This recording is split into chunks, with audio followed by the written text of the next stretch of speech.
instead of taking it personal where somebody lashes out or they take it personally, it's like, hey, like, how can I show up for you today? Like, how can I be of support? What's going on? If you need space, take your space.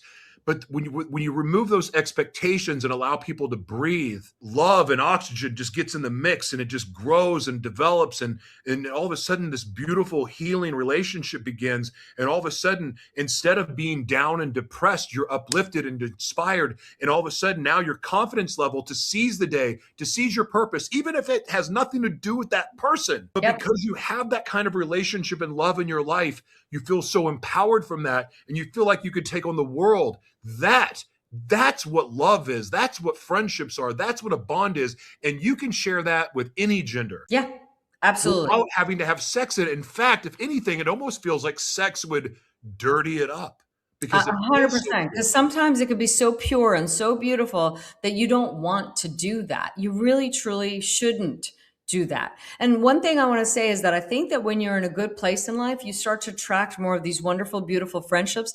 Maybe love comes after because you're already surrounded by love, and that's a great place for other love to romantic love to enter, probably. Or But there's so much love in it that you don't to do anything else to potentially mess it up.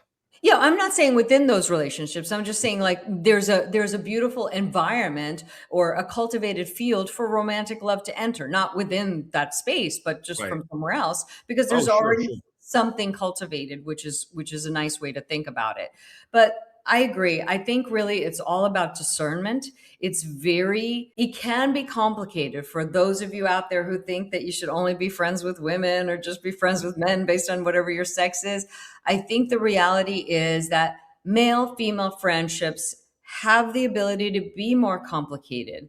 But I would say the word that keeps coming to my mind is discernment. I think that's the thing that I think, like, to end this would be discernment, to really be clear about what that person gives to you, what you give to them, how it could really screw things up if you get in the romantic way. And, if you really consider going romantic with this, imagine that person potentially being a partner. Because for me, I just think there's only one reason to go that way and possibly ruin a friendship is if you actually think there's a real possibility of partnership. Because otherwise, don't fuck up a good friendship. Right. Well, the thing about discernment, that's a big word. And as I think I've told you, I used to be an evangelist Mm. in a Pentecostal church. And so there's a discernment is a word that gets thrown around a lot. And one of the things that I learned, especially when like in that circle, I don't know if words of knowledge sounds familiar or somebody gives you a prophetic word or somebody gets a download to share with you like, hey, I feel led, I need to share this to you. Okay. One of the things that we used to do, because it flies all over the church in that style of church, like everybody's got a word for somebody.